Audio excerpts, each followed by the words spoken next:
Assalamualaikum warahmatullahi wabarakatuh.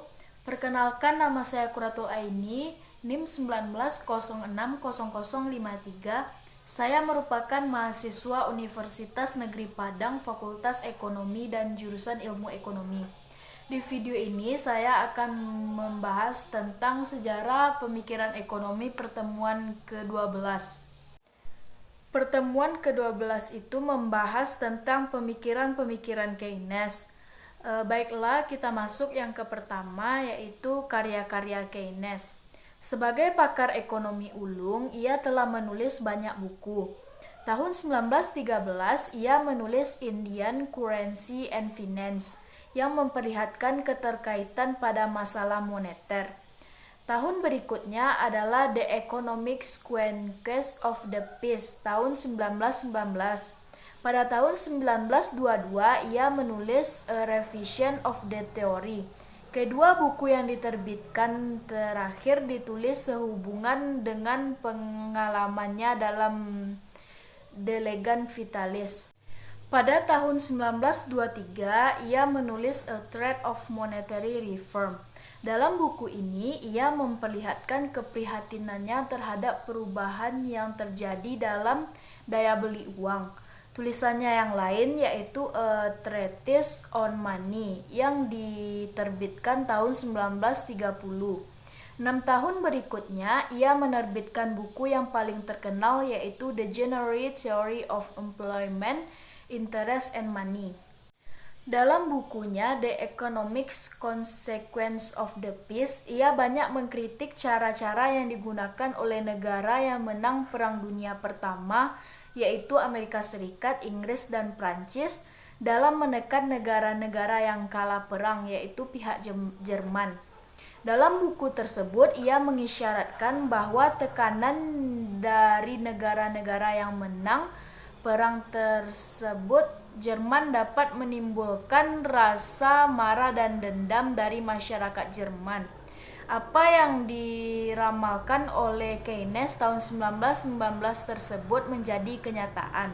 20 tahun berikutnya, Jerman yang kalah dalam Perang Dunia I di bawah Hitler melakukan balas dendam dengan memulai prakarya Perang Kedua. Buku yang lain yaitu A Treatise on Money terdiri dari 2 volume. Volume pertama khusus menyajikan teori-teori tentang arti dari peran uang dalam perekonomian secara murni. Dalam volume kedua dijelaskan bagaimana teori murni tentang uang tersebut diterapkan dalam perekonomian. Buku The General Theory ditulis sebagai reaksi terhadap depresi besar-besaran yang terjadi tahun 30-an yang tidak berhasil dipecahkan dengan metode klasik dan neoklasik. Teori klasik dinilai Keynes mengandung banyak kelemahan, oleh karena itu perlu diperbaiki dan disempurnakan. Baiklah, selanjutnya yang kedua yaitu kritikan Keynes terhadap teori klasik. Kaum klasik percaya bahwa perekonomian yang dilandaskan pada kekuatan mekanisme pasar akan selalu menuju keseimbangan. Dalam posisi keseimbangan tidak terjadi kelebihan maupun kekurangan permintaan. Kaum klasik juga percaya bahwa dalam semua keseimbangan, semua sumber daya termasuk tenaga kerja akan digunakan secara sepenuhnya. Jadi, dalam pasar persaingan sempurna, mereka yang mau bekerja pasti akan memperoleh pekerjaan, pengecualian bagi yang pilih-pilih pekerjaan atau di tingkat tingkat upah yang sudah diatur pasar. Sebagaimana sudah dijelaskan sebelumnya, analisis klasik bertumpu pada masalah-masalah mikro dalam berproduksi.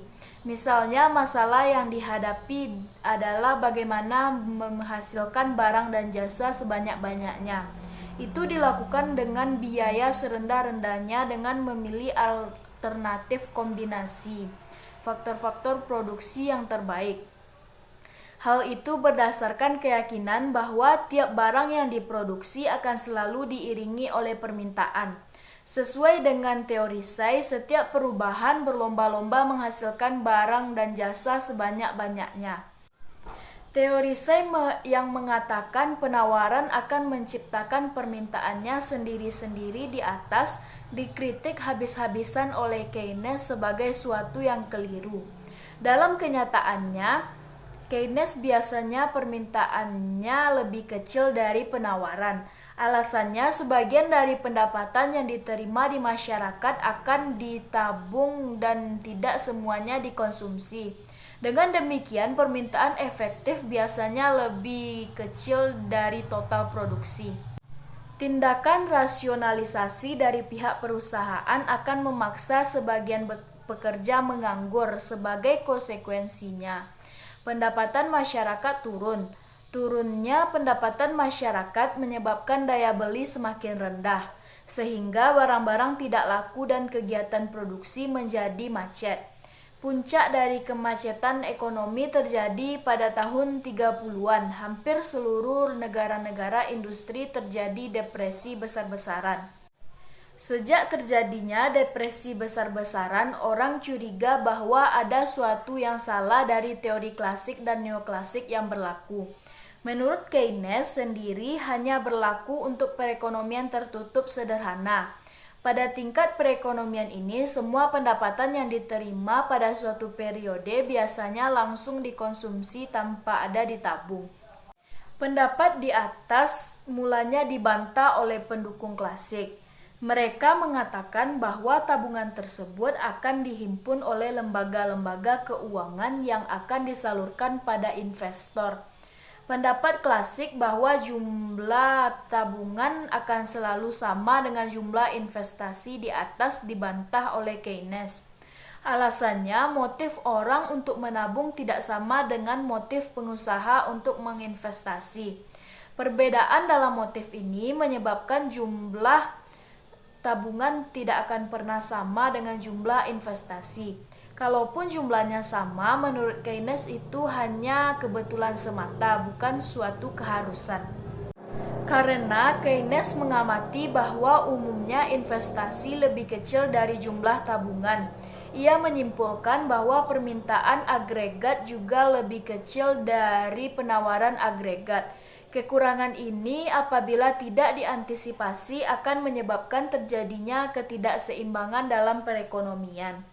Kritikan Keynes yang lain adalah pendapatnya yang mengatakan bahwa tidak ada mekanisme penyesuaian atau adjustment. Hal ini otomatis menjamin terjadinya keseimbangan perekonomian atau equilibrium. Pada tingkat penggunaan kerja penuh sebelumnya sudah dijelaskan bahwa kaum klasik percaya bahwa dalam posisi keseimbangan semua sumber daya termasuk di dalamnya sumber daya tenaga kerja atau labor akan dimanfaatkan secara penuh. Seandainya terjadi pengangguran, pemerintah tidak perlu melakukan tindakan sesuai dengan pandangan laissez-faire klasik. Biarkan saja keadaan demikian, nanti orang-orang tidak bekerja tersebut bersedia bekerja pada tingkat upah yang lebih rendah. Hal ini mendorong pengusaha untuk memperkerjakan lebih banyak, hingga akhirnya semua yang mau bekerja akan memperoleh pekerjaan. Pandangan klasik di atas tidak diterima Keynes. Menurut pandangan Keynes, dalam kenyataan pasar tenaga kerja tidak bekerja sesuai dengan pandangan klasik tersebut. Dimanapun para pekerja mempunyai semacam serikat kerja atau labor union yang akan berusaha memperjuangkan kepentingan buruh dari penurunan tingkat upah. Dari sini Keynes mengecam analisis kaum klasik yang didasarkan pada pengendalian yang keliru dengan kenyataan hidup sehari-hari. Kalaupun tingkat upah bisa diturunkan, tetapi memungkinkan ini dinilai Keynes lebih kecil. Tingkat pendapatan masyarakat tertentu akan turun. Turunnya pendapatan sebagian anggota masyarakat akan menyebabkan turunnya daya beli. Masyarakat yang akan menyebabkan konsumsi berkurang, lalu berkurangnya daya beli masyarakat akan mendorong turunnya harga. Kalau harga turun, kurva nilai produktivitas marginal labor yang dijadikan patokan oleh pengusaha dalam mempekerjakan labor akan turun. Kalaupun penurunan dalam harga tidak begitu besar, nilai kurva produktivitas marginal labor hanya turun sedikit. Walaupun begitu, tetap saja jumlah labor yang tertampung lebih kecil dari jumlah labor yang ditawarkan. Yang lebih parah, kalau harga turun drastis menyebabkan kurva nilai produktivitas marginal labor turun drastis pula. Jumlah labor tertampung pun jadi semakin kecil dan pengangguran semakin luas. Pembahasan yang ketiga yaitu peran pemerintah dalam perekonomian. Dari hasil pengamatan tentang kejadian depresi ekonomi pada awal 30-an, Keynes merekomendasikan agar perekonomian tidak diarahkan begitu saja pada mekanisme pasar. Hingga batas tertentu, peran pemerintah juga perlu diperhatikan. Misalnya, kalau terjadi pengangguran, pemerintah bisa memperbesar pengeluaran untuk proyek-proyek padat karya. Dengan demikian, sebagian tenaga kerja yang menganggur bisa bekerja, yang akhirnya akan meningkatkan pendapatan masyarakat. Kalau harga naik cepat, pemerintah bisa menarik uang yang beredar dengan mengenakan pajak yang lebih tinggi. Inflasi yang tidak terkendali pun tidak akan terjadi. Dalam situasi terjadi gerak gelombang kegiatan ekonomi, pemerintah dapat menjalankan kebijaksanaan pengelolaan, pengeluaran, dan pengendalian permintaan efektif dalam bentuk antisiklus atau antisiklis. Dari berbagai kebijaksanaan yang dapat diambil, Keynes lebih sering mengandalkan kebijakan fiskal. Dengan kebijakan fiskal, pemerintah bisa memengaruhi jalannya perekonomian. Langkah ini dilakukan dengan menyuntikkan dana berupa pengeluaran pemerintah untuk proyek-proyek yang mampu menyerap tenaga kerja. Kebijaksanaan ini sangat ampuh dalam meningkatkan output dan memberantas pengangguran. Baiklah, sekian yang dapat saya sampaikan tentang pemikiran-pemikiran Keynes. Jika ada salah, saya mohon maaf. Assalamualaikum warahmatullahi wabarakatuh.